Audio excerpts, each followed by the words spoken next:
Yeah. Get your mic situated, and then I'm gonna go ahead and I need you guys to roll for initiative. Initiative. My dice are over there.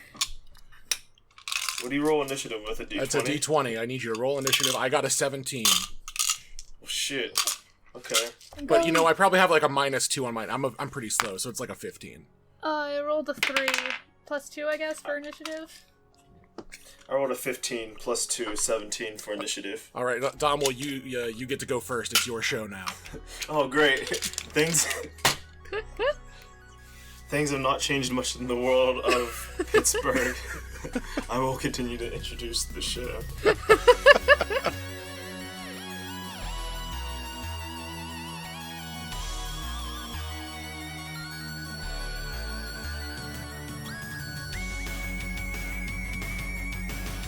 Hey, and welcome to another episode of Geekly Revealed, that show that brings you geeky pop culture news on a weekly basis. Pretty much a weekly basis. Geeky, weekly, geekly. It's great. As always, it's me, your host, Dom, aka Brother Dom, all over the internet. And once again, I am joined, despite all the quarantine stuff that's going on, by a fantabulous co-host. Would you like to tell the people who it is that you are? Hey, it's Stephanie, aka... Whoa, wait, what was the DM's initiative? Yeah, that's right. I'm next. I got a 15. You got a 3. Come on. Oh, dang. Sorry. All right. Sorry. Once again, I am joined by the rotating guest chair. As always, would you like to tell the people who it is that you are? I'm your DM this evening. I continue to be named Eric, at Tindylosi on the Twitter, and I just I'm going to, for my turn, I'm going to go ahead and hold my action, and I believe that makes it Steph's turn. Okay, well, as a free action, I'm going to introduce myself again. It's me, it's Stephanie, aka Captain Steph on Twitter, the Snow Queer on Tumblr, and Hella Steph on Instagram, and the three of us here, that makes it a podcast. Yeah. If you've ever heard of the Devil's Triangle, the podcaster's triangle is like this. Well. Just no boofing in this Devil's Triangle. What is boofing? Ask Justice Brett Kavanaugh.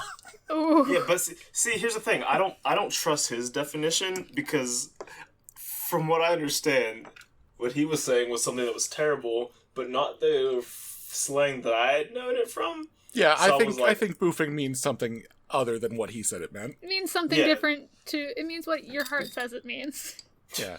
Well, here's the thing. Boofing means something different to everybody. I know that, like, black culture sometimes gets appropriated in our slang, so, like, it doesn't things change. Like, the word simp is sort of starting to change its meaning a lot. To be fair, I don't think Brett Kavanaugh has met a black person in his life, so... No, but maybe he met somebody who did. Oh, fair. It's called the transitive property. It's like math. Come on, man. But how are you all doing today? We missed last week to recover. Yeah, just sometimes, from life. your brain just needs a break. And that's what happened. Yep, that's what happened. But, I think there was a lot we could have talked about. I guess we could skim some stuff from last week. We're still going to get into DuckTales, and we've been blessed by the Disney gods that there wasn't a new episode this week, so we're not really behind. Convenient. Yeah. Very. And the big news from last week that everyone was talking about was Elon Musk and Grimes' baby. Its name is in, like, another language or something. I'm being sarcastic. I genuinely don't know how one is expected to pronounce it. I think, didn't they put out a thing about how to do it, but I didn't pay any attention to it because they're both terrible people? Yeah, that's the thing. Some people kind of trying to justify it to be Kyle. And we know when your parents are Elon Musk and Grimes, you're probably going to grow up to be a Kyle.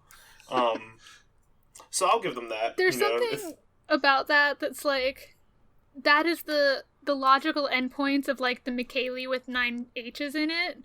Yeah, it is that. That's exactly what it is. But a little bit of, I think I know about science and stuff. Oh, it's pronounced Kyle. I don't know if it actually is, but you can make that because the first letter is, like, the Greek letter that looks like an X, which is Chi, and the last thing is, like, 812 or something, which is, like, L, and the middle is, like, I. And I'm like, cool, buddy, I don't know about all that. I don't even know if they weren't just trolling. Isn't the middle, like, an AE as in, like, Aether? Like that? Yeah, which someone said... So it'd be like Kale. Yeah, or AI. if you want to be like a bad, like a weirdo, which they are. Yeah. Which they are, and they do. Fun thing I found interesting. Grimes, people are like, what gender is the baby? And Grimes like, yeah, we're gonna let them choose when they become the right age. And then Elon was like, it's a boy. Which I just feel like is a very good snapshot of that man. Yeah.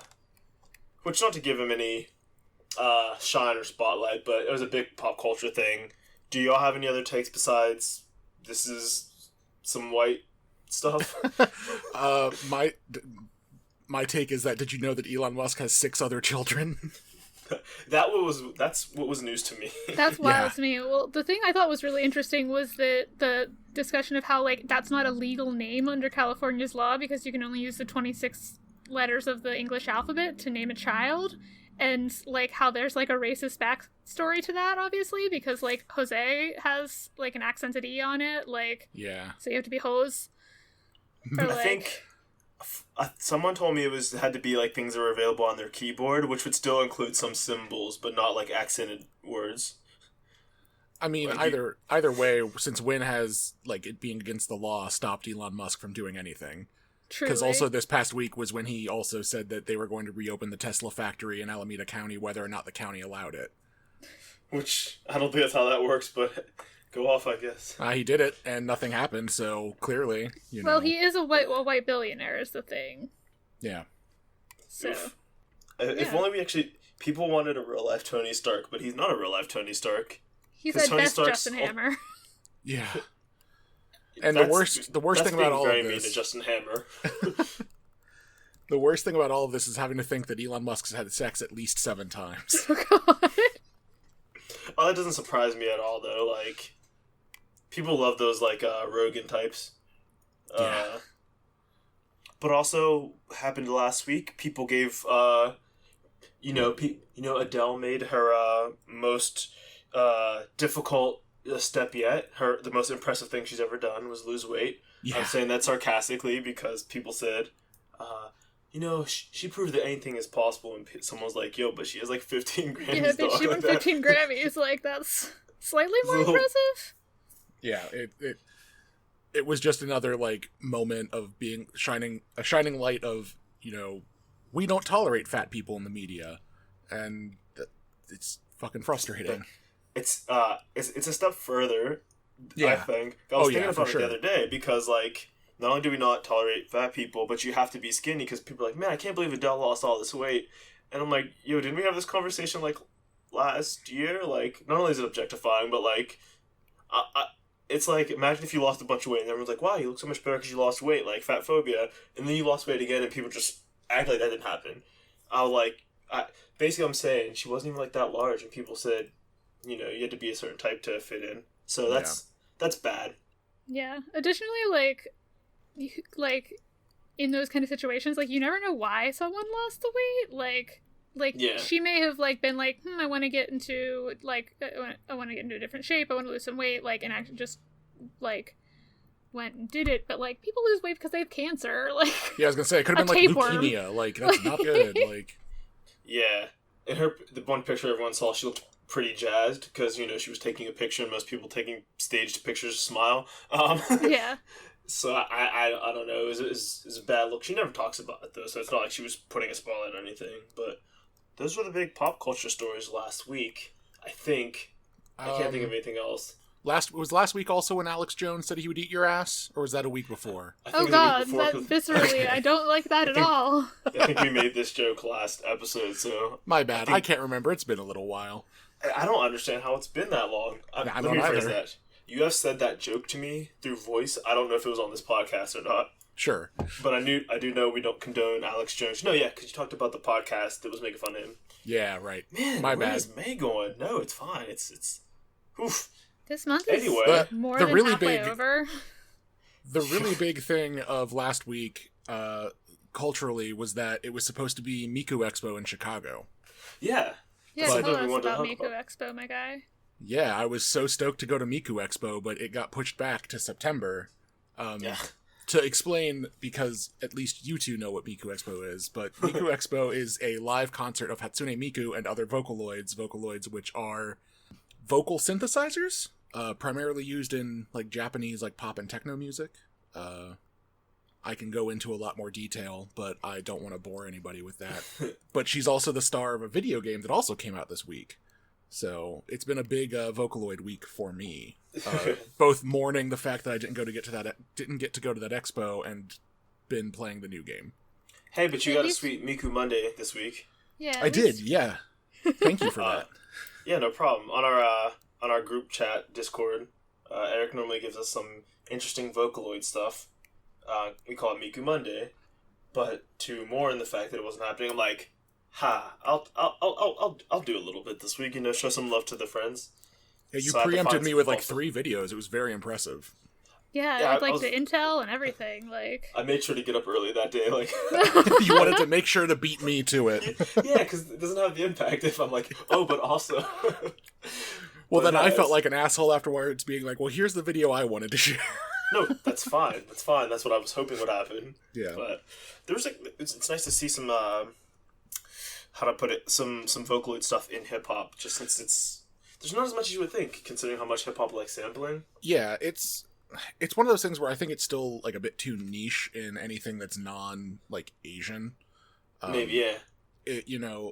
And that's also partly from like the Vocaloid software's English like voice banks are just not super robust. Yeah. If you went and searched for just like the use of the Vocaloid software, but not specifically like Hatsune Miku or like the other popular Vocaloids, you would probably find some more examples, because like the Vocaloid software does have some like kind of default setting voice banks that sound just more like I think the female one is called like Diva or something like that. Like they're just very standard, and I would not be surprised to find those used in a lot more areas. Oh, that'd be cool. Yeah, I have to look into that a little bit. Yeah. But what all happens at the Miku Expo? Is it basically just a big concert then? Or? Yeah, it's basically like a 2 to 3 hour long concert, and it's something that happens every year, but it doesn't always tour in every country. So, it's big excitement for it to be able to come this year to America, and that I'd be able to go and see it. And at this point, it being pushed back to September, I am not optimistic in that it will even happen in September, but I have my fingers crossed. Fingers crossed. But, on the other hand, it did go to Europe first, so it did, still happen. So there are still videos of the concert happening, and I've watched those, of course. Oh, very nice. Here's a question. Did you guys see the picture of the Israeli protesters all, socially distant, standing outside the Knesset or whatever? Yes. All, 6 feet apart? Do that with Miku Expo. Exactly. That would be a very different experience. Different vibe. Yeah, because the big vibe of those Vocaloid concerts is a lot of Japanese idol style concerts. You have glow sticks, and you do hand gestures and cheers to the music that are kind of I don't want to say well, the word that came to mind was preordained, but that makes it sound like it was given to us by a god. That's not correct. Is choreographed perhaps the word you're looking for? Yes, choreographed. And there are specific songs that you're supposed to sing along with the lyrics and that kind of thing, and it's kind of a big group experience. It's more like a, you think of a lot of rock and punk rock and stuff like that, and it's all mosh pits and stuff. This is kind of the action of a mosh pit where you're jumping around and doing stuff, but it's all coordinated, and it's like PvE versus PvP. That's fair. Going to a PvE concert today. Yes, exactly. I like that though. It's sometimes you want to play more multiplayer rather than single play. And it's cool because all of the music is performed live. Obviously, it is still Vocaloids doing the singing, so the vocal tracks are pre-recorded, but all of the instrumentals are performed by the same 4 musicians have been on the tour for the past 3 or 4 years, I think. Yeah, which is live so musicians. wild to me. Yeah, because it must be so challenging really, to play live music to a recorded vocal. Yeah, that's what's super cool about it is all the technology that goes behind it. Because it's also the Vocaloids are up there as holograms, moving and dancing. So if something was off, you would know. You would notice drastically. So it's it's like a cool experience that I was like really hoping to get to go do. So, and get to see what the state of like Vocaloid fans are, because like I'm somewhat newer to like being into this kind of stuff. Mm-hmm. So from what I understand, it's usually a younger crowd, so I will feel very out of place, but that's not going to stop me from having a good time if I get to go. That's the spirit. I don't think intergenerational quotes friendships are necessarily bad as long as they're like very strictly friendship. Like, oh hey, I went to an event and there was somebody much younger than me there, and we're both like, hey, that was a good song, and they're like, yes, it was, and that's the extent of the interaction. Yeah, that's fine. I don't think there's anything wrong with that. It's not like you're like, ooh, where are the kids at? Like, go into the Miku Expo to pick up some teens. Like, I sure hope there aren't people who are doing that. Like, I mean, you have more faith in humanity than I do. No, I'm just trying to deny the fact that I know that somebody is doing that. But yeah, but it's kind of like I went to some MC Chris shows before, and like there were people younger than me there, and on the one hand, I'm like, yeah, cool, he still releases music, anyone can find it, but the other half of me is like, yo, but this guy was making, like, Adult Swim, like, shows and videos, like, around the time some of these people may have been born, so this is kind of like, am I the weirdo, or are you the weirdo? Like, we're all weird, but, like, you're looking at something before your time, and I'm looking at something that is kind of, like, older. Like, oh, yeah, now. This retro music, like, oh, okay, yeah, I'm just old, and okay. I'm not weird. I'm old. Cool. That can kind of happen within, like, Vocaloid music, too, since it's been around since, like, the late 2000s. Like, oof. So, because, like, the first concert, I think, was, like, 2010. So, like, it's feasible that people there would be, like, like, because I remember it starting to come out when I was in high school. Like, yeah, that's kind of like when the leak spin stuff, like, leak spin videos were coming out. Oh, yeah, because I remember, like, OG Bleach memes, because there's in one of the early episodes, Orihime buys a leek and brings it to Ichigo's house to cook, I guess? I don't know. That's the clip I always saw with that song, and I didn't know how Bleach was. Yep. It's something you should inject. yeah, apparently, according to our president. To heal yourself from coronavirus. Yeah. Less deadly than the anime. But yeah, it's a cool thing. I wish there was kind of like less of a stigma around Vocaloid stuff, because like I know a lot of musicians hit back against it because it's not real vocals, and like it is kind of like a weird thing where it's like you're going to go watch a hologram perform, but I don't know. Yeah, it's like watching a music video, really, because like there's still real musicians there. But they're definitely lip syncing during the video part, like. And, like, the music itself, like, I get is not everybody's thing, but if people were to give it a shot, like, there's a vast array of different types of songs and, like, different sounds to it. Like, it's kind of incredible how, like, different you can make everything sound within that, like, program. And, like, I know I've sent you guys tons of different examples of things that sound anywhere from, like, punk rock to like the absolute most bubbly like pop song like that you can think of. Like, yeah, there's definitely been some jams, so like it's certainly a diverse, it's not a genre, like Vocaloid music isn't a genre. Yeah, it's like saying anime is a genre, like it's not. I was about to say anime is a genre. But yeah, I'll finish my Vocaloid rant here with just a little bit about to get us to the current times, about the new Project Diva game that came out on Switch. Yeah. Ooh, it's also a Sega game, correct? Miku is a Sega property? It sure is. Also, I did want to say, like, it's weird for them to be weird about, like, recorded or, like, synthesized vocals, but live music when, like, lots of people do, like, a ballet or like high schools that do musicals sometimes can't afford to have like an orchestra, and they have like the canned music tracks, like that. Yeah, and that's not even to get into like a lot of artists who use auto-tune and stuff like that. Like, exactly. The stigma against it's weird, but or the gorillas who like are musicians, but you don't see them at their concerts. Similar with like Daft Punk in the earlier days. And Stereocalypse, Death Clock. But yeah, so Sega does make the Project Diva games, and this one had come out in Japan back in February, and we didn't know if we were getting an English release, and they just kind of suddenly were like, hey, it's out on May 15th. And I have issues with it. My issues with it are mainly that Nintendo's controllers to play a rhythm game are bad. They're not good. They're bad. They are set up poorly to do it. How do you mean? So on a Switch, the default Joy-Cons, the A, B, X, Y, and the D-pad are slightly offset from one another on either side of the console. And the way that Project Diva works is when a symbol comes across the screen, and in traditionally it was like square, X, circle, triangle, but in this it can be A, B, X, Y. You can hit either the named button or the corresponding direction on the D-pad. So if your if your hands have to be slightly offset to do that, it makes it kind of painful to play.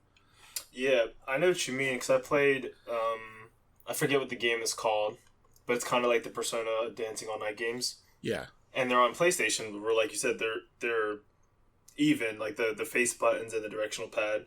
So if I have to hit, like, I think on a DDR pad, the left and the right, where you would jump and hit both, your left thumb could hit the left button, and your right thumb could hit, like, let's say, the A button on a Switch, or what is it? Circle on PlayStation. Yeah. That's easy to do, but, like, once you start getting into weird patterns where you have to, like, hit both sides all the time, and the buttons aren't in the same thing. Yeah. It gets... Your thumb starts doing weird stuff, I think. Yeah, it gets painful, and, like, so that's a problem in handheld mode, and I was like, well, maybe it'll be more comfortable with a Pro Controller. Well, the Pro Controller's not any more comfortable. Additionally... It's just better to hold, like, your hand won't hurt, but it's not going to be any easy. Yeah, it's just better to hold. And then, additionally, there's an issue, at least I think, and I know there's, like, internal lag stuff that I can configure, so maybe this is just a aspect of me not, tooling around with that enough. But it doesn't feel like the timing on the notes is correct. Oh, definitely. There's a difference between handheld and TV timing. I've noticed it on Crypto the Necrodancer. Yeah, but... the problem with that is I don't like the controller. The controller also already has, like, Bluetooth lag issues. The TV now has lag issues. I then went and bought a 8BitDo, like, PS4 controller adapter for the Switch so I could use a PS4 controller, because I was like, maybe this will solve my problems. And it solved the problem of it sucking to play because of, like, it hurting my hands, but it didn't solve any of the latency issues. In fact, it made it worse. So... Oh, no. I'm so sorry. Yeah. So, like, it's one of those things where, like, if I'm playing it handheld, I'm like, yeah, this is a good game. They did a different direction with the art. They made it more cartoony to, like, gel better with the Switch's graphics capacity. And, like, so that's nice. And there's some new good songs on there that I'm, like, a big fan of. Like, a couple of my favorite songs made it in. And, like, that's all cool. Too bad I like to play it on my TV, and I have not found a way to do that. So I gave up on playing it today and went back to playing the last version on the PS4. Oh no. So. R.I.P. Yeah, I'll give it another shot, like try to mess with the lag switch stuff, but like it's weird. Sometimes that's what you gotta do. Like I had to do that with Crypto the Necrodancer, Groove Coaster on the PC. Yeah. So it's one of those things where I can't really recommend it to anybody unless they're like already like a Vocaloid fan. Like, it's a decent rhythm game, but it's not. It's got issues. That's fair, and that's part of the issue with porting stuff. It's not always great for every system. Yeah, they have new modes in it, like a tap mode that uses the touchscreen. I've not done that because I hate touchscreen stuff for the most part. I'd give that a shot. That might be the only way to play the game that you spend money on. Yeah, and like I plan on it, but like eventually. And then there's another mode. I don't remember. I think they call it mix mode, where you use the nunchucks. Sorry, not nunchucks. Joy-Cons. Oh man, I missed the nunchuck. Yeah, I was like, damn, you have to use the Wii controller. Yeah, you gotta get out your Wii controller. But you use the Joy-Cons and you, like, tilt them in one direction or another to, like, match up with lines on screen. I don't know. That's, like, a new thing that they've tried, and I've given it, like, one try. I was like, well, that's a thing. I'm good. Like... I sure did try that. Like... Yeah. But yeah. Yeah, well, it sounds like it's an acceptable port, but a weird thing to put on Nintendo. Yeah, I kind of wish that they had just continued to update the latest PS4 one, or like brought this one to PS4 as well, or something. Like, but that makes you less money. I mean, I guess, I don't know. Like, they already made a killing on the PS4 one because they sold it all in parts with, like, all the songs being DLC. Oh, Jesus. Like, fighting game style. Yeah, and me, an idiot, bought all of it, so... Hey, a rhythm games that Vocaloid sell songs enthusiast. Yes. Yeah, we spent a ton of money on the old Rock Band games with all the unique tracks on it. Like, I think they were probably overpriced for what we got, but it made sense they cost them like $2 a song, I think. Yeah, the frustrating thing about buying, like, the Project Diva DLC is it's always like, oh, there are 2 songs and then, like, 10 costumes. Like, I don't give a shit about the costumes. Like, oh, good, Miku looks cute in that outfit. Whatever. Give me more songs. I need the music. This is a music game. No one can see my Miku looks avatar. cute in that outfit. Like, she looks cute in whatever outfit she's wearing. Let it... Yeah, right? She's already cute. Like, that's the thing. Like, that's the thing her about all of this. It's all thing. cute. We stand a virtual queen. Hey, do you But want to... speaking- Oh, are we going to make the same segue? I was just going to talk about the fact that we're talking about weird porting issues. You have a bugbear, I think. Yeah, I have a badger to let out of the bag. I don't know. Just, I'm annoyed, basically, is what all of these terrible metaphors boil down to. Because, a game that we frequently reference on this very here podcast is, getting a remaster, and it's coming to, like, every single platform except the Switch. For now. For now. I mean, it could pull, like, a Spyro and come later, but I want it now. I'm just telling you, we're going to build you a gaming PC and airdrop it to you in New York. Yeah, that's the logical and most cost-effective way to do this. But anyway, this game, the game that I speak of, is Tony Hawk Pro Skater 1 and 2. Which is exciting. Like, which is hype. Yeah. So the thing is, go ahead. Sorry. This technically actually already happened once before. Tony Hawk Pro Skater 1 and 2 got a re-release on the original Xbox. Huh. I don't know that's like not even like what? Yes. Like PlayStation 1 games. I thought okay, I guess Yeah, that's so It's like it was- contemporary, basically. Yeah, it was basically when the original Xbox came out and Tony Hawk's Pro Skater 3 was not out yet, they released Tony Hawk, I don't remember what they called it, but it was just basically a mashed up version of Tony Hawk's Pro Skater 1 and 2 on the original Xbox, and that's the only version of that game that exists. It's wild. Fun fact. That's so wild. I just want to be able to play it on the one console I own, which is my Switch. Like, I just want to hear early 2000s pop punk and Headstrong by Trapped. Headstrong by Trapped and do some sick ollies. Like, Look, if you want to do that, you can just follow my playlist on Spotify. Apparently there's a petition to try to get Headstrong taken off of that.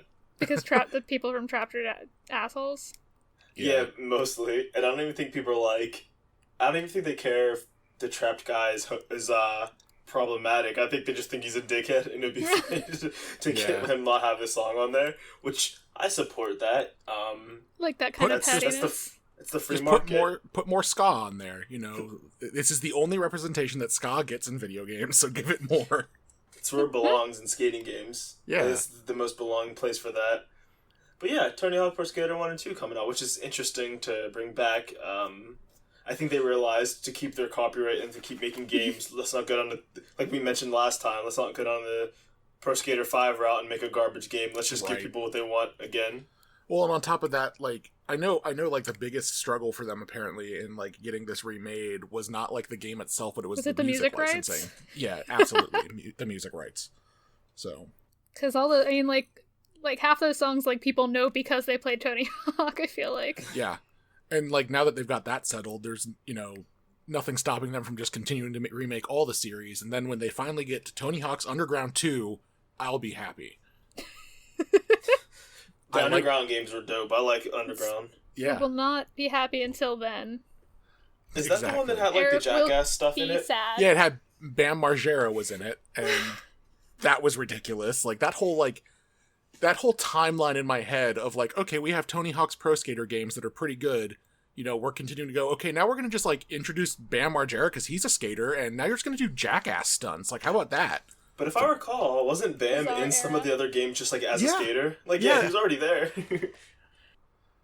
That's why it was, like, it was just kind of, like, a weird direction for them to take, though, because it was like, he was already here. Why are we just doing this now? Like, we could keep doing Tony Hawk stuff, but we can do some Viva La Bam stuff and have you ride around a mechanical bull that does tricks instead of a skateboard.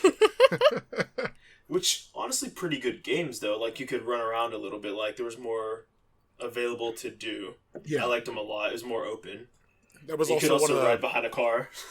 You could also customize your character, and I was a skating samurai. I remember that. Nice. Couldn't you be like Spider-Man in some of them? Oh, yeah, you could be Darth Maul in one of them. I'm pretty sure there were only, like, 2 lady skaters, so I was probably one of those when I played.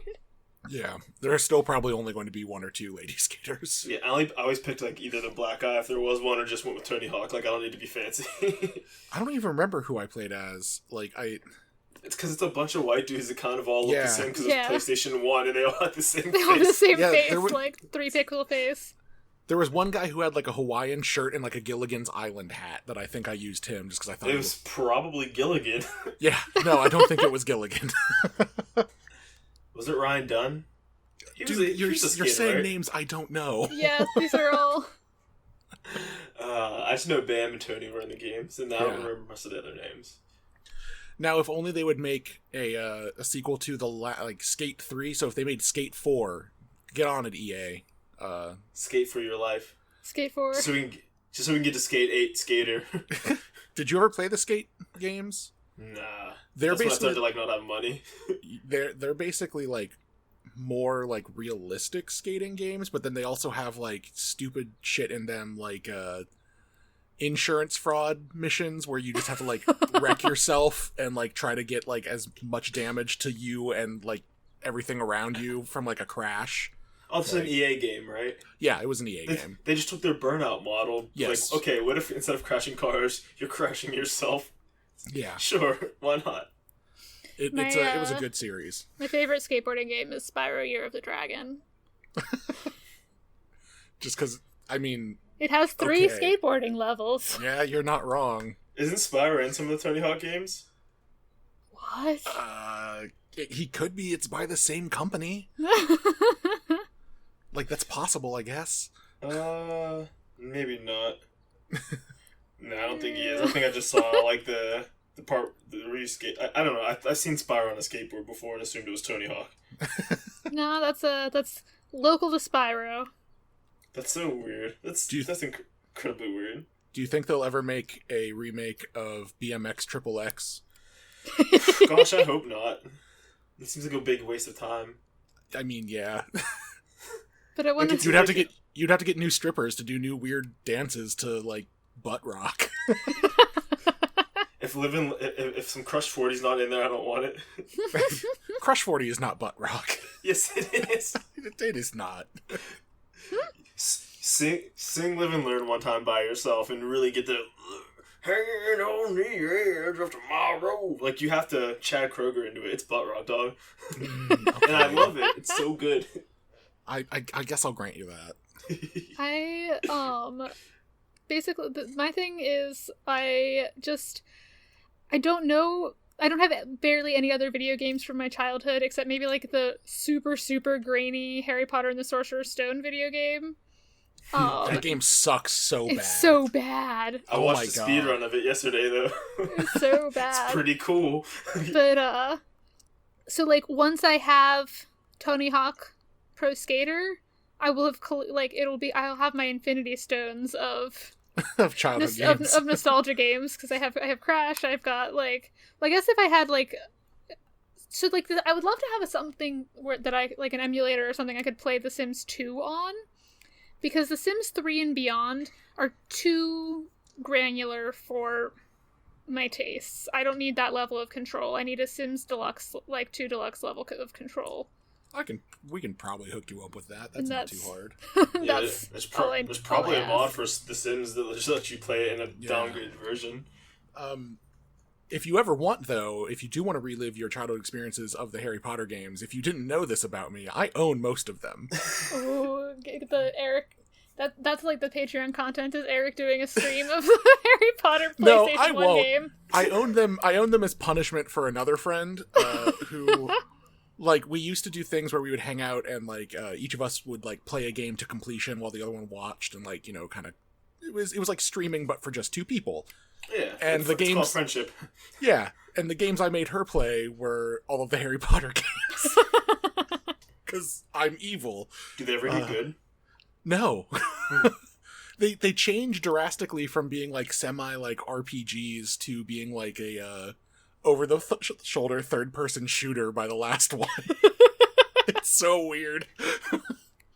But yeah, I guess, you know, if we ever do want to do like a charity stream, I guess I would play those for charity.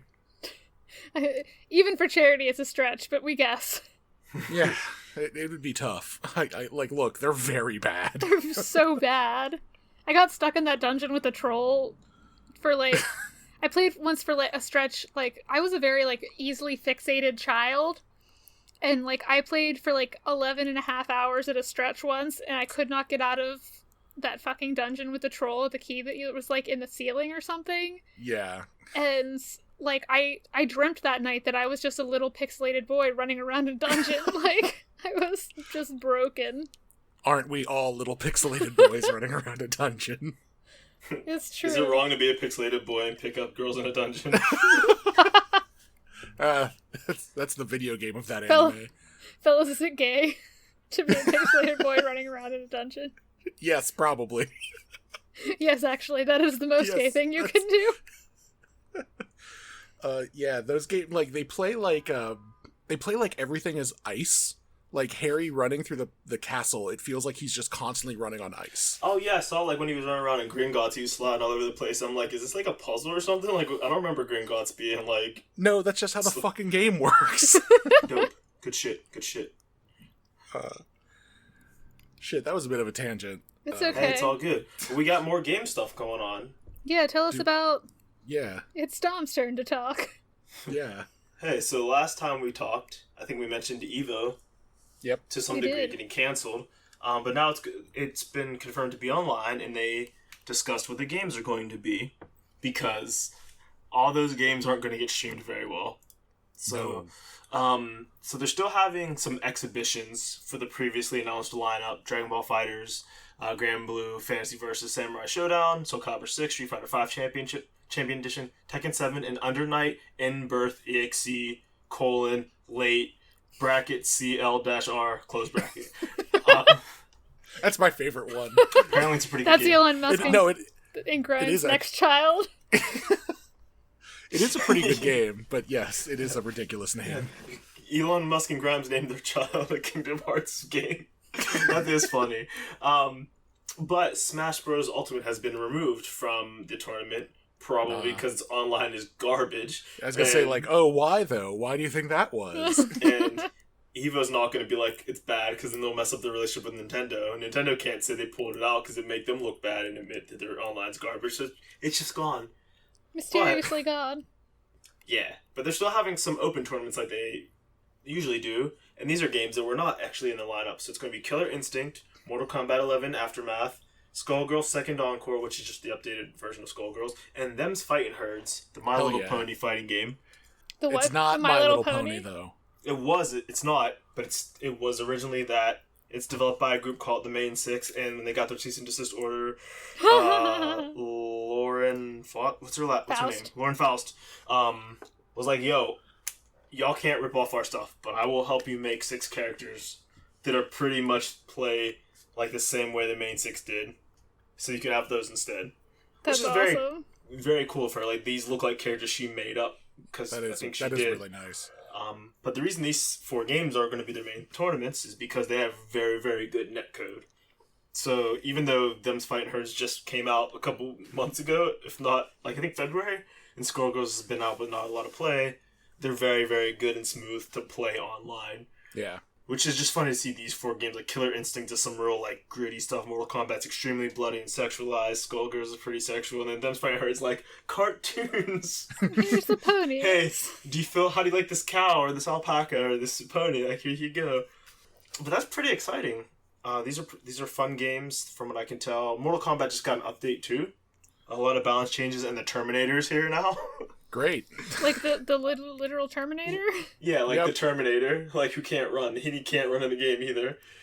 Because like the Joker is there, Terminator's there. There's like a bunch of guest characters in Mortal Kombat that aren't Mortal Kombat characters. You might say that everybody's here.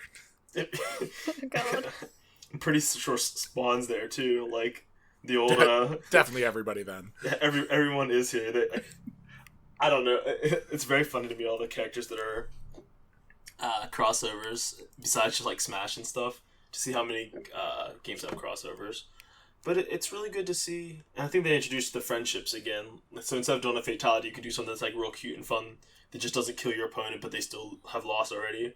So you're like, you know what? I could have this really over the top bloody sequence where like I go inside of your body and then explode out of it, and then like your blood is raining. Or we can eat ice cream. Yeah, we just eat ice cream and you know you've lost. Like, because that's something people really liked from Mortal Kombat 3. They still haven't reintroduced babalities, which turns people into babies. Babalities are funny. But friendships are coming back, as well as I think some new fatalities, which is always fun. But I've talked How connected to are babalities to the BMX Triple X? I wouldn't connect those, but that's just me. I don't know, babality, I don't know what it is, so it sounds like... It turns somebody into a baby, so it's like the opposite of what you're thinking. Oh, okay, I was thinking, like, a babe. Yeah, I'm sorry. Yeah, when you do a fatality, you completely kill them. When you do a friendship, you just kind of become friends and let it go, and the babality just turns them into a baby. Okay, I was thinking it, like, turned them into a babe, like a sexy no jutsu kind of thing. No, I think that was in Darkstalkers, though. Dark Souls. I think definitely in Dark Souls. I thought it was in BlazBlue. It might be. I forget which game it is, and I always wanted to like go back and find it, but I can't. I just saw it on TV Tropes one time, like 6 years ago. Because I know there is a character in BlazBlue who turns people into kids and then like goes behind a curtain with them, and that's hella creepy. But that's mad creepy. Yikes. Yeah. No, there's somebody in a game, and I thought it was Darkstalkers, but they turn you into... Most characters the opposite gender, but some characters they just don't change because of like maybe their agender or something, or I don't know what the reasoning is, but most people turn into the opposite gender, like take a bunch of damage and then I think just change back. So or that's like, how that works. It's like, oh no, like I don't know, I don't really know what it's supposed to be, but it's you take psychic damage when you become hot. Yeah, everyone does become hot, like, no matter what they look like before. I think, I mean, hey, I like hot people, so, you know. Yeah, I'm down with hot people. It's so hot you get psychic damage. I don't know about Killer Instinct. I'm pretty sure the Battletoads are in there. Yeah, they are. Or the Ninja Turtles. No, one Ninja Turtle. Yeah, there's one Ninja Turtle and then the 2 Battletoads. And then a Halo character is in there, too. So, you know. Oh, that makes sense. No crossover characters in Skullgirls, though. They're all original characters. Although Zone 10 is in the background. So there's that. Please explain to the audience who Zone 10 is, Dom. Zone 10 is she's a character who from what? Is like the host of like a hentai site. I'm not exactly sure how to characterize what this site is, but they make like porno parodies of stuff, of like animated stuff and interactive games sometimes. But this character mostly she just kind of is like the host of like their updates and has a big key, which isn't actually, that part's not sexual from what I understand. It's just a key, and she has like a tentacle monster that like hangs out with her. So that's cool. It's funny that you say that part's not sexual, because we just watched Robin Hood Men in Tights last night, which the key is extremely sexual in that movie. Well, I think... you know what my favorite part of that movie is when the house burns down and there's the butler in the toilet who's blind and reading porn. He's like feeling the Playboy, Braille Playboy. Yeah. You do what you gotta do. I recently just saw The Princess Bride, so that's me catching up with movies. I liked it. It was enjoyable. It's not what I thought it would be like, so... Inconceivable that you wouldn't have seen it by now. Hey, conceive it. God, it's actually... That was a joke. That's the... I know. That's the second Princess Bride reference we've made. Because I made the Land War in Asia joke earlier. Yes, you did. I haven't... Oh, yes. That is from that. I was like, I've heard that somewhere before. But I've only seen the movie once, so I'm not completely savvy with all the references. However, it is funny to see Carrie Ells be in that movie when the other thing that people know him from is the Saw franchise. So that's fun. I didn't know that. Yeah, he's Dr. Gordon in the first one and the 7th one? Huh. Whichever Saw 3D is. You think he dies in the first one, and then he comes back 6 movies later like, I was also helping Jigsaw the whole time. Except before he cut my foot off. But Look, like, I've only seen like one of the Saw movies, and I don't even remember which one it was. Dog, they are a ride. Like, they're not the kind of movies where you're like, oh, let's watch them in the dark and get scared. Like, it's 1 p.m. in the afternoon, all the lights on, we have some drinks, and it's a party. Let's watch these sons of bitches because they are nonsense and enjoyable. And they have a story that stops making sense after the 3rd one, but like the time frame of when so many of these movies would have to happen is within a week.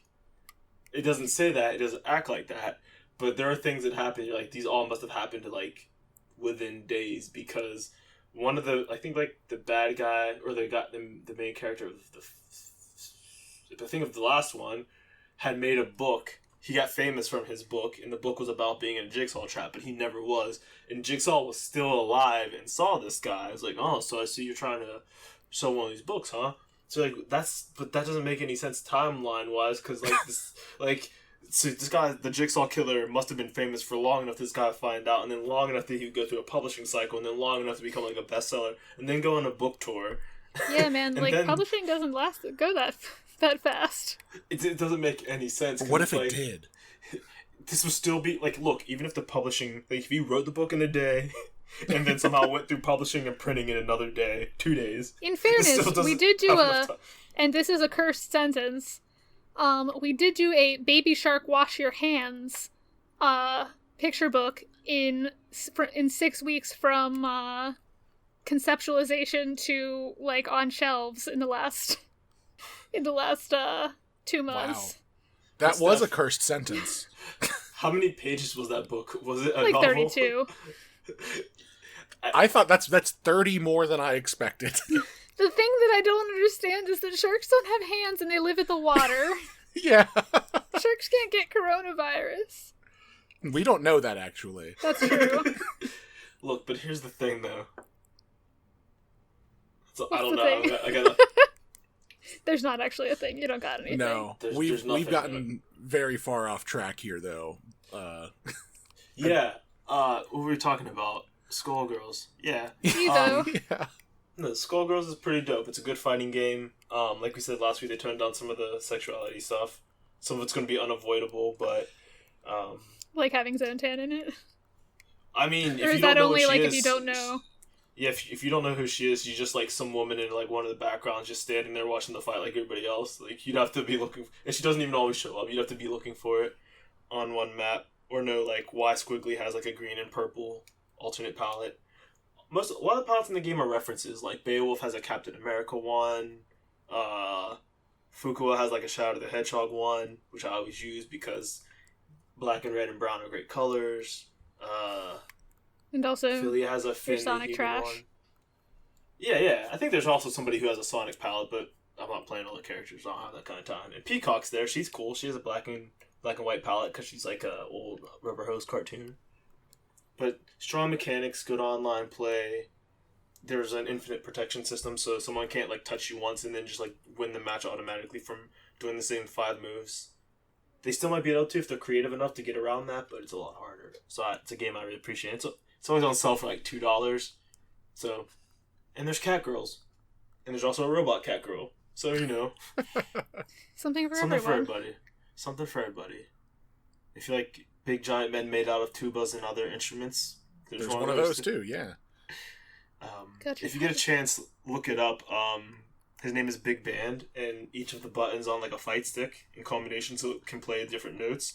So if you hit somebody with one of your supers, I think is it level 5 you have to do it? I can't remember. But if you have like a full meter, you can hit somebody and it'll like freeze time, and he pops out a little trumpet, and it can like play notes. So people like hit you with this and be like do do do do do do do do do do do, and like cool, they're playing Happy Birthday, and then like do like this combo and like finish you off. So it's always like you're already flexing on me that you like got to level 5 without using your supers, but now you're going to play a song. And as soon as Megalovania became popular, like, someone's like, I have to learn that. So you get hit, time freezes, and then you just get hit by, like, I don't know, what's that, like, the infinite punch move from JoJo? Like, where the guy's like, I don't know. You're talking to two non-JoJo fans. It's like an anime thing. Where someone's like, do, like, for every punch. Oh, that, like, that's from Fist of the North Star. Maybe Fist of the North Star. But they just have very similar, like, tuba, super tuba. Yeah, it's like a bar thing. But instead, when he hits you, you just... Yeah, that makes sense. He just hits you with a bunch of tubas and stuff like that. Cool. He's a very nice, cool, deep voice. But yeah. Yeah, exactly. But yeah, hopefully EVO Online will be fun. It's going to happen in July. A little bit at each weekend, so that'll be something fun to watch over my birthday. Nice. And then what else? Oh, the show from Justin Roiland came out on Hulu, from half of the creative team of Rick and Morty. Don't love it. It's not very great, in my opinion. Who would have known? I don't know. I watched the first 2 episodes with my partner, and we were just like, this isn't that funny. I don't know why this isn't that funny. And I don't know what happened, but some people like it, and if you like it, good for you. I'm glad. Maybe give it a shot if you like Rick and Morty. But I watched them like, okay, like, there's some good ideas here, and they're just not taking the funny ways out of it. But there's a C-plot in this show, which everyone does like. One of the little alien children keeps shrinking people down to, like, kidnap them and put them, like, in his experiment. He's, like, a wall of experimental, like, imagine a bunch of, like, hamster boxes stacked up on each other. And they eventually, like, build their own society and start having, like, little wars going on and stuff like that. And everyone's like, that's the most interesting part of this show, and if they would have just went with that, it would have been a good show. Like, cool. Love to see a show whose C-plot is its best plot. It's like the Matt Damon civilization... movie? Oh, I was going to say the civilization that lived on Bender's ass, which is the same thing, I guess. Yeah, kind of like that. Like, imagine you're watching Pokemon, right? So there's, like, the A-plot with Ash, you know, going through the gyms. And there's, like, kind of the B-plot of, like, what Jesse and James are doing. And there's, like, sort of the C-plot of, like, what Gary is doing. And you're like, he keeps showing up, but he's never that big of a deal. He's just like, Ash, you suck. Look at all these girls I'm hanging out with, despite the fact that I'm also 10 and they're probably 22. But that's fine. Imagine if the show just followed him. And it would probably, like, oh, it would actually be fun to watch a trainer who knows how to, like, play Pokemon. Who knows how to like, use his Pokemon to fight.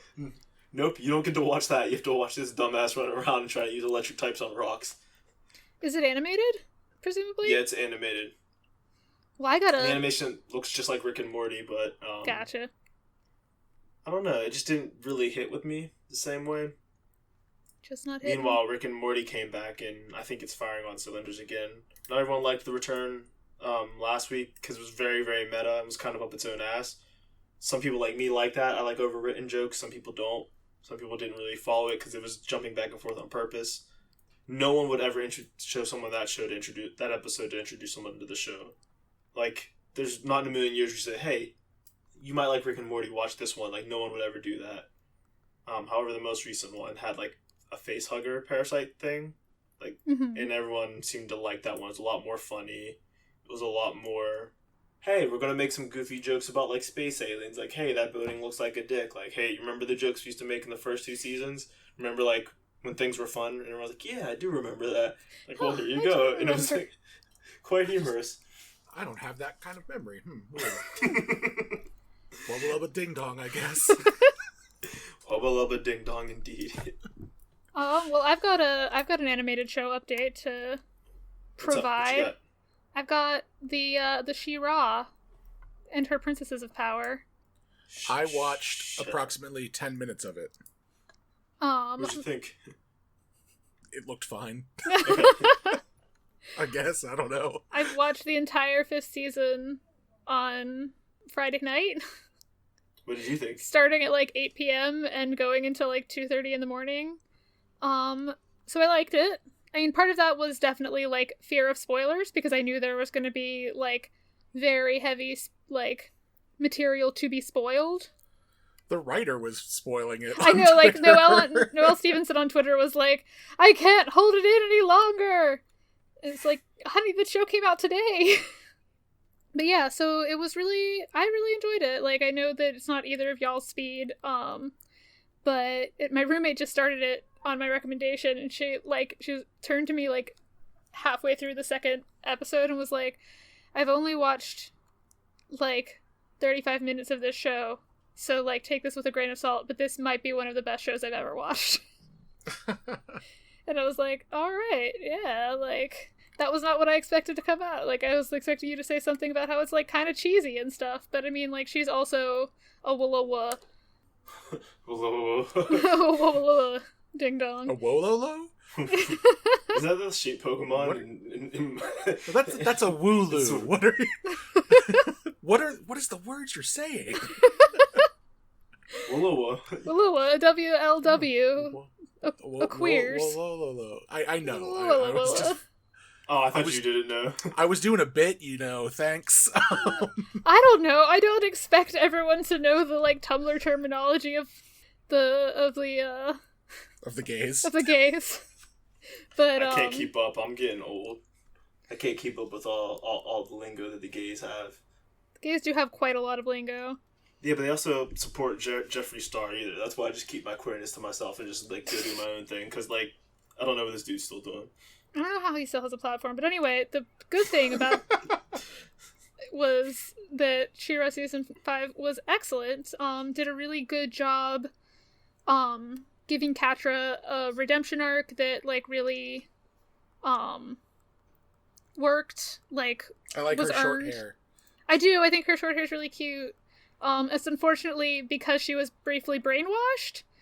She briefly, like, became, like, a Horde Prime clone, and, like, he cut her hair when he was, like, controlling her, I guess, but, like, it does look cute, is my take.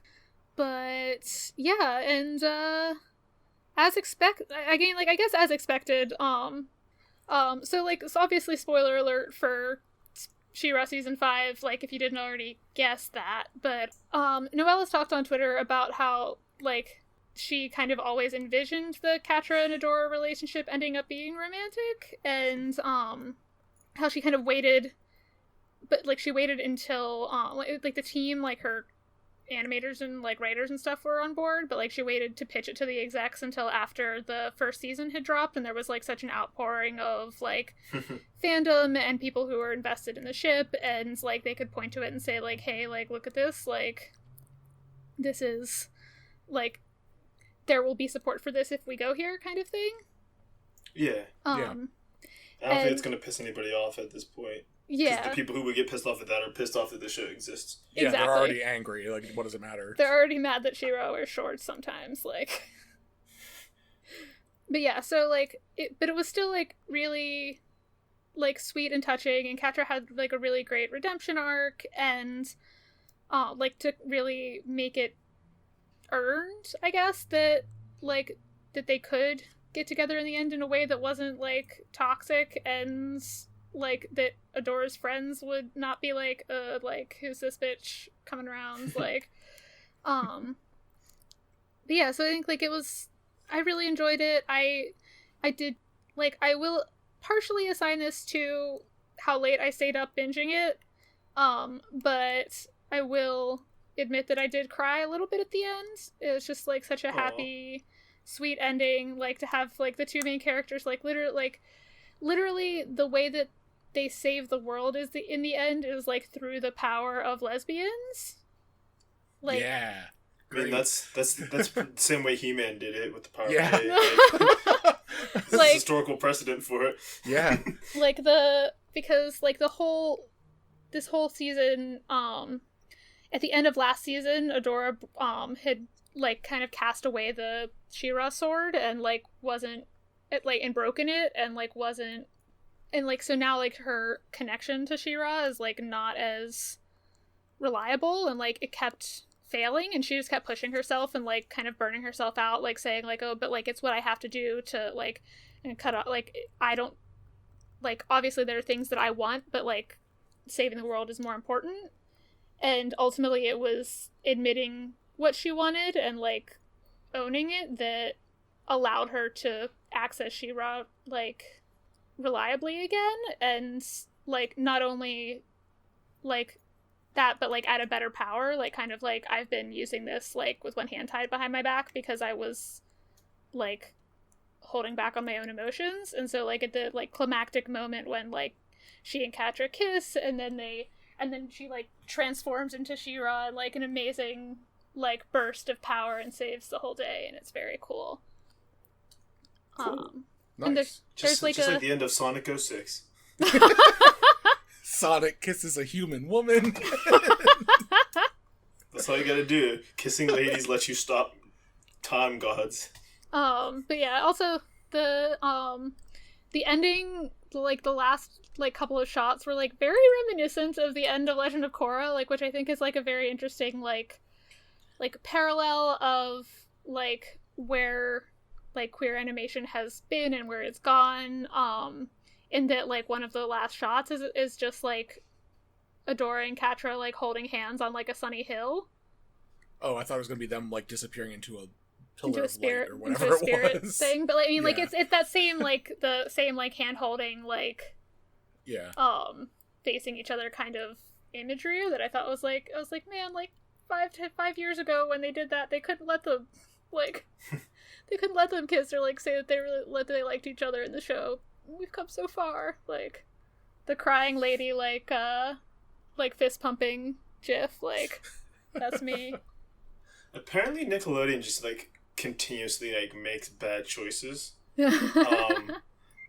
Like, no, for real, I was watching a video the other day, and I believe it's true because it seemed pretty well researched, but not only did Nickelodeon pass up on Adventure Time twice, they passed up on The Proud Family, which was a fucking smash hit for Disney, like, easy home run, and then they're like, you know what, let's just throw Korra, like, on some channel that no one has, and then throw it on the internet. Like, these are, like, free home runs that Nickelodeon's like, no, we don't need that, we have SpongeBob. And I mean, I guess they're right, but if your goal is to be a soulless corporation that makes all the money, like, why are you stopping from making all the money? Like, Because they already have SpongeBob. Like, SpongeBob still makes them a ton of money. Yeah, apparently SpongeBob makes a lot of money, like, a lot of Viacom's money, like, not just Nickelodeon, but, like, Viacom in general lives off SpongeBob merchandise, which is wild, but... Yeah, which CBS is now part of Viacom as well, so... So maybe Disney's gonna have to save us from Viacom? Captain Picard is co-workers with SpongeBob. Well, yeah, we knew that. It's funny because, like, when SpongeBob came out, like, that was too gay. Yeah. Ooh, Which, like, yeah. SpongeBob, like, he's just a child. He's just a man-child. He's just a That's baby all it boy. is. Yeah. Is he? I mean, He could also be a gay baby boy, but, like... but I'm unclear on how old SpongeBob's supposed to be. You know, you could just Google SpongeBob age, but I don't want to do that because I don't want to go to the weird places of the internet.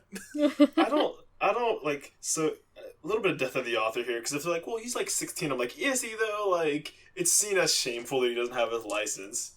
He works a job that's, like, considered dead end, and then people think he should be doing other stuff. And he owns a house. Yes, Yeah. he owns a house. Well, his parents gave him that house, I think. That's more SpongeBob lore than I know. Yeah, like, I don't know, he said his parents gave him some rock, but it was actually a pineapple seed. They grew a fully furnished house, at least the second time. I don't know. Well, remember when the sea anemones ate his house? When the nematodes come and they The nematodes, yeah. I drink don't SpongeBob's remember. house away.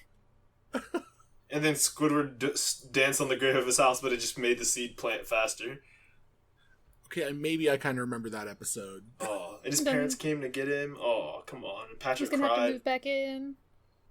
Very sad. Yo, bros, fam, lady and gentleman, Mhm. I cannot watch the episode where Patrick's parents come into town. Like, I get, like, legitimately angry. Like, I get really, really mad. Like, because it's such people being assholes and like, I guess that's the first time I experienced gaslighting, and it fucking infuriated me so bad that I'm like, no, I want the show to never come on. Like, and then when it's revealed that, like, those aren't even his parents, like, yo, Patrick is a giga jackass, like, and it just made me so mad. Like, I'm getting mad now thinking about it, and I'm not doing a bit. I fucking hate that episode so much.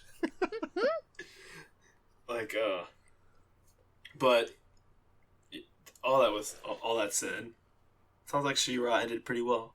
But yeah, I'm very, very happy with it. Very excited for the fandom, and also like what this means for just like animation going forward. Like that it was so highly reviewed and so highly rated, and like was able to have like this queer story in like an action adventure show, like. And like I respect it as like progressing the media. Like as it's not my thing, but that's just because like a lot of that style of cartoon just isn't. But I'm jazzed to see like what it brings in the future. Yeah, I find it interesting to when legacy properties get changed. Like, do you think they would ever redo He-Man? Apparently they're supposed to, but like it's been talked about several times. But it's not gonna be the same studio. It's apparently, from what I can tell, the only way to reboot things there's 3 ways to reboot it.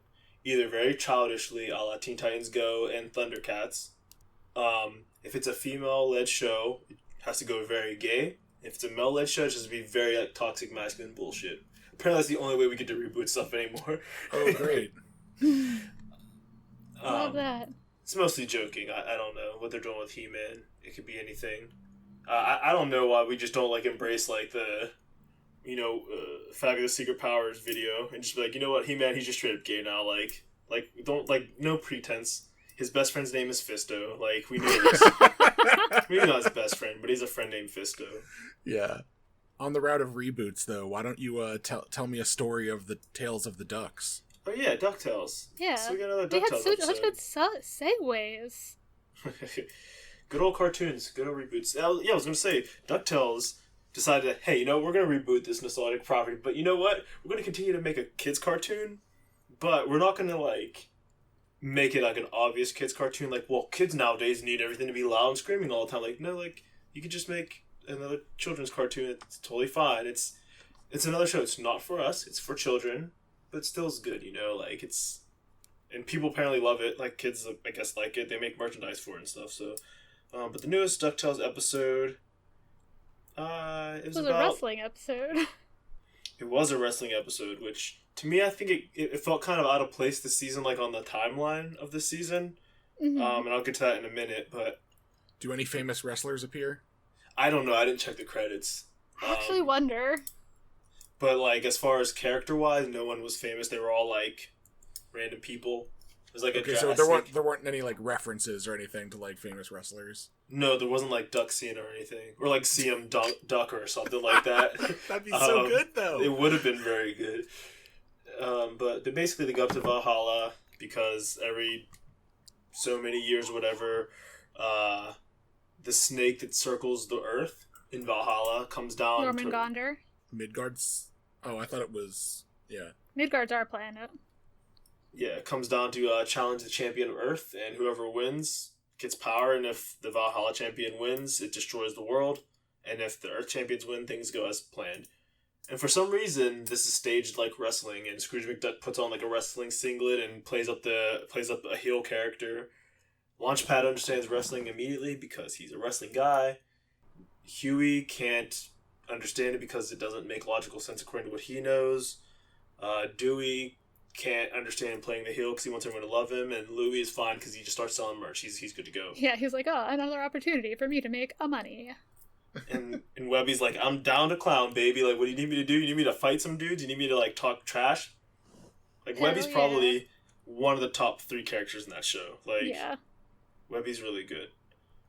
And eventually Huey realizes he doesn't need to just overthink everything. Dewey realizes he can play up to different strengths. He doesn't have to be liked by everybody. And it just kind of felt like these were story beats that came like already this season. Like when Dewey wanted to be part of the break-in, he kind of was like, oh, like I just want to be like to realize my potential. And then Huey wanted to like realize his potential, like in the original episode, like with the woodchucks. The woodchuck stuff. So just like, this seems like a weird episode timeline-wise, but at the same time, that's no complaints from me. Who cares? It's super awesome. Yeah, it was just super funny. Like, just like all of the... Like, I think this is a episode that would be amusing to someone who doesn't know about DuckTales but does know about wrestling, just because there's like kind of like just gags about how the wrestling world works. Yeah. Yeah. But yeah, I really like Mrs. Geekly showed up as like a like a sleeper. Yeah, as like a Valkyrie to help like in the tag team at the end, and like yeah, they did a WrestleMania, like a Hell in this, not a Hell in the Cell, but like a championship, like if you get thrown out of the ring, you lose kind of thing. Yeah, Battle Royale. Okay, they did a battle. Cool. And like I was hoping they did Hell in the Cell or a chair match, but they didn't. A ladder match would have been the best. Ladder match they can fly because they're ducks. They can't though. Dang. The whatchamacall,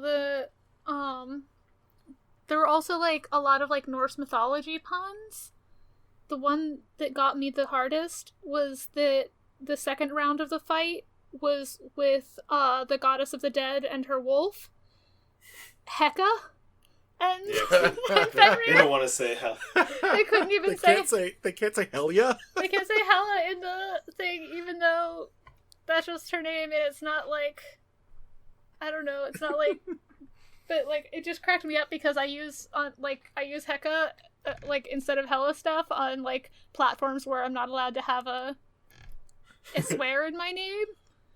So like Pokemon Go and the Nintendo Network. Yeah. But it was a good little touch. That's funny. And they still made the same kind of puns, like, because Webby's good with words. I think she said something like, get the heck out of here or something. Yeah. Which is like, you know what, I appreciate that you still wrote this the same way, you just changed out the words. You do what you have to do. Yeah, I quite liked that. I was very into the mythology puns in addition to the wrestling nonsense. Yeah. It was very fun. And then we're on they're either on a hiatus or taking a break, probably because of the state of the world. Well, I hope it's because of that. It would just be weird to just randomly take a break. I hope they didn't just randomly take a break. But I don't know what all is happening this week, just in general.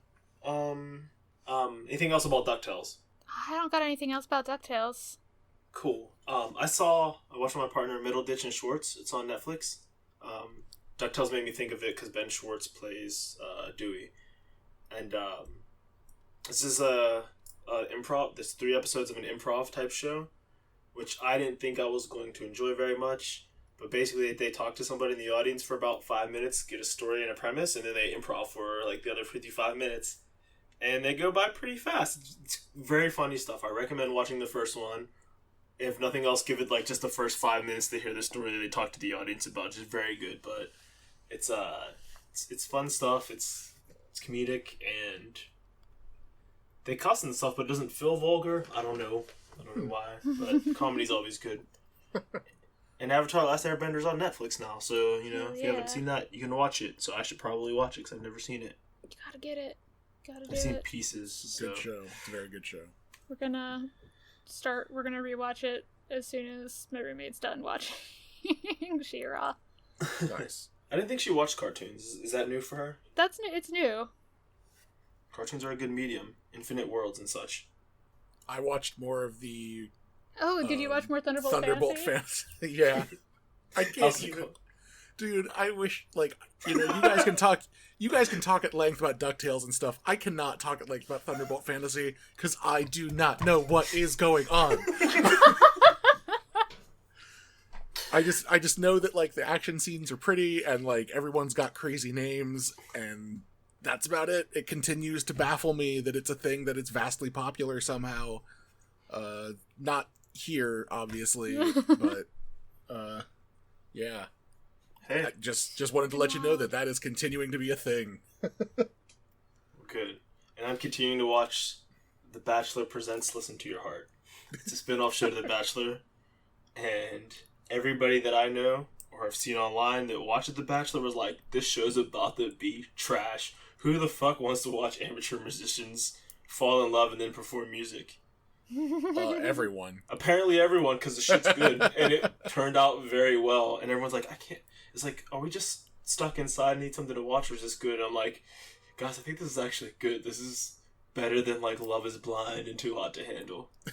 Well, I haven't seen Too Hot to Handle, but I saw some of Love is Blind, and that shit was, like, okay, but the show's actually good and compelling. There's some fun stories. I didn't want to appreciate this show, but I also didn't want to watch, well, I wanted to watch, because I'm a good partner, but I didn't want to enjoy The Bachelor, but apparently I do, so that's part of my life now. So I recommend you all watch it. It's fun. Let people enjoy things. Yeah. Well, seems like this round of combat's over. Yeah, I was gonna say, should we roll to see who does the social media business? I don't know. What kind of roll would that be? Is that a persuasion roll? Do you want to do that? I'll roll something. What is it? Okay, what did you roll, Steph? I rolled, so I think it's a 12. It landed in the crack between my keyboard keys, so it's like as most die rolls go. Yeah, but I'll go with 12. I rolled a 4. Well, looks like Steph wins, so... Hell yeah. So you decide, I guess, right? I don't know. I guess I'll go. I can do it. I got this. Love to talk. Cool. So, hey, if you want to find us on the internet, roll a d20 and just type that into your address bar and see what happens. Just say I roll a d20 into the address bar and say, hey, you'll Siri. get there. It must be a thing. But yeah, so if you want to find us on the internet, you can find us on the podcast catcher of your choice by searching for Character Reveal. You can find us on Facebook at Character Reveal. You can find us on Twitter at Character Rev. You can listen to our podcast in your browser by going to characterreveal.simplecast.fm. You can find me on Twitter at Captain Steph, on Tumblr at The Snow Queer, on Instagram at HellaSteph. You can find Eric on Twitter at TindyLosi. You can find Dom everywhere on the internet that he wants to be found at Brother Dom. And you can find us on Instagram at Character Reveal. Awesome. And that's the biz. That's the end of your turn. I think we did it, y'all. Yeah. I think we did an episode of a podcast. Hey, we sure did. Listeners, thanks so much for joining us for another one. We're trying to create some really nice content here, some nice podcasts, so we always want to hear what your feedback is. But again, thank you so much for listening. And until next time, see you later. Bye. Goodbye. Pew. Pew, pew.